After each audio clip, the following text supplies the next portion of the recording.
ठीक है स्टूडेंट, तो आज जो टॉपिक है हमारा वो है कंपोनेंट्स या कंपोजिशन ऑफ ब्लड। जो प्रीवियस आपके लेक्चर्स में बाकी रह गया था वो था आपका ए ग्रैन्युलोसाइट, जो किसका पार्ट था आपका WBC। ठीक है, तो देख लेते हैं क्या हमने पढ़ लिया था ए ग्रैन्युलोसाइट। उसके बाद क्या बचा था हमारा ए ग्रैन्युलोसाइट। ए ग्रैन्युलोसाइट आपका दो टाइप का होता है, एक होता है मोनोसाइट और एक होता है लिम्फोसाइट। तो पहले इसके बारे में जान लेते हैं। ए ग्रैन्युलोसाइट मैंने क्या बताया था, जिस सेल के अंदर ग्रैन्यूल्स नहीं पाए जाएंगे वो आपका क्या बोला जाएगा, ए ग्रैन्युलोसाइट। देखा है ना, there is no granules in their cytoplasm. Cytoplasm आप जानते हैं कि सेल के अंदर का जो लिक्विड होता है उसको साइटोप्लाज्म कहते हैं। और ये कितना परसेंटेज बनाते हैं आपका टोटल ल्यूकोसाइट्स का 25 to 35%।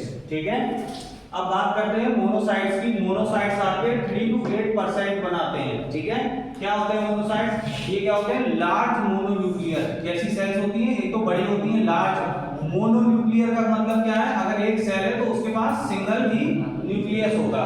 ठीक है, और ये कहां से डेवलप होती है मोनोप्लाज्म? रेड बोन मैरो से। कहां से? रेड बोन मैरो से। और कैसी शेप होती है इसके न्यूक्लियस की? किडनी शेप न्यूक्लियस होता है। तो अगर आप माइक्रोस्कोप में देख रहे हैं तो कैसे पहचानेंगे कि ये मोनोसाइट्स हैं? किडनी शेप इसका न्यूक्लियस होगा। ठीक है, और कौन सी सेल से बनते हैं? मोनोब्लास्ट सेल पाई जाती है आपकी कहां? रेड बोन मैरो में, वहां से ये बनते हैं। ठीक है, अगर ये सेल नहीं होगी या खराब हो जाएंगी तो आपके अंदर मोनोसाइट क्या होगा, नहीं बनेगा। ये चीज ध्यान रखना। ठीक है, तो मेन ये मोनोब्लास्ट सेल होती है जो रेड बोन मैरो में पाई जाती हैं, वहीं से आपका क्या बनता है, ये मोनोसाइट्स बनते हैं। ठीक है, इसको पहचानने का तरीका क्या है, एक तो मोनोन्यूक्लियर होगा, सिंगल न्यूक्लियस होगा, और किडनी शेप का इसका न्यूक्लियस होगा। ठीक है, ये सर्कुलेट करते हैं ब्लड में। अब सीधी सी बात है, ब्लड का पार्ट है तो ब्लड में तो सर्कुलेट करेगा ही। ठीक है, लेकिन क्या होता है, एक्टिवली मोटाइल। मोटाइल माने जानते हो, इधर से उधर घूमना। ठीक है, मोबिलिटी उसकी जाना होती है। फेगोसाइटिक नेचर का होता है। फेगोसाइटिक का मैंने प्रीवियस लेक्चर में बता दिया था। ठीक है, बाहर से कोई भी फॉरेन पार्टिकल या फॉरेन बैक्टीरिया, वायरस, फंगस किसी भी तरह का आता है तो क्या करता है, उसको किल करने की कैपेसिटी रखता है, तो वो फेगोसाइटिक इन नेचर होता है। उसके बाद बात करेंगे, दे आर 350 350 से लेकर 800 पर क्यूबिक mm। ठीक है, जैसे हम माइक्रोस्कोप पे रखते हैं तो उसमें एक तरह की स्लाइड आती है। ठीक है, तो उसमें एरिया के हिसाब से दिया होता है, उसमें ऑलरेडी प्रिंटेड होता है। तो उस पे जब हम ब्लड की ड्रॉप डालते हैं फिर हम देखते हैं कि इतने एरिया में पर क्यूबिक मतलब क्यूब बने होते हैं, उसमें क्या बने होते हैं, क्यूब। ठीक है, और पर क्यूबिक mm में कितनी वो सेल्स आ रही हैं। ठीक है, तो कितनी आएंगी, 350 से 800 के बीच में अप्रॉक्स। ठीक है, इन काउंट जब हम काउंट करेंगे तो।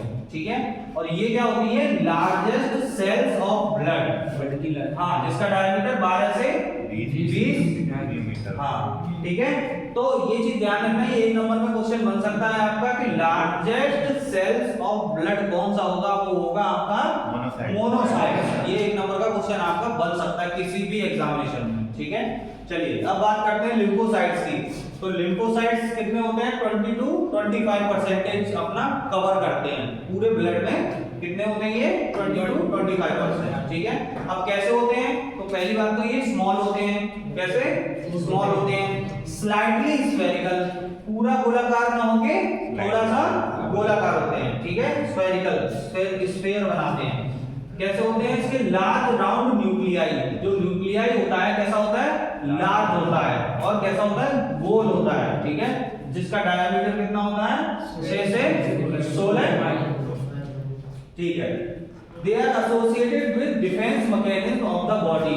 मेनली आपकी जो लिम्फोसाइट है वो किससे क्या काम करता है, वो defence mechanism of the body. ठीक है, हाँ, रोग प्रतिरोधक क्षमता बनाता है आपकी। They develop from hemocytoblast. अब ये डेवलप कहां से होते हैं, ये आपके हीमोसाइटोब्लास्ट नाम की स्टेम सेल पाई जाती है। स्टेम सेल ऐसी सेल्स होती हैं जो दूसरी सेल्स को जन्म देती हैं। ठीक है, स्टेम सेल्स क्या होती हैं, ऐसी सेल्स जो रीजनरेट करने की कैपेसिटी करें। ठीक है, वो एक जगह रखी हुई है लेकिन दूसरी सेल्स को वो ग्रो कर रही हैं, ठीक है। कहाँ होती हैं ये? रेड बोन मैरो में। कौन सी वाली? हीमोसाइटोब्लास्ट सेल, उसी से क्या बनता है आपका? लिम्फोसाइट बनते हैं, ठीक है। अब 3 टाइप के होते हैं ये, टी लिम्फोसाइट, बी लिम्फोसाइट और नेचुरल किलर सेल्स, ठीक है। टी लिम्फोसाइट कहाँ बनेगा आपका? थाइमस ग्लैंड में बनता है। कहाँ एक्टिवेट होता है ये? कहाँ? थाइमस ग्लैंड में। और जो बी लिम्फोसाइट है आपका, ये कहाँ एक्टिवेट होता है? Lymphoid tissue of walls of intestine, ठीक है। और नेचुरल किलर सेल्स होते हैं, ये क्या करते हैं? जो आपके माइक्रोब्स होते हैं, एक तो उनको किल करने का काम करते हैं, ठीक है। नाम ही है इनका क्या? Natural killer cells. और दूसरा जो ट्यूमर सेल्स आपके अंदर एक्स्ट्रा ग्रोथ कर रहे हैं, उनको मारने का काम ये करते हैं नेचुरल किलर सेल्स। तो यहाँ पे आपका खत्म क्या होता है? कंपोजिशन ऑफ ब्लड और या फिर कंपोनेंट्स। तो दोनों में से कोई भी क्वेश्चन अगर आता है तो आपको क्या करना होगा?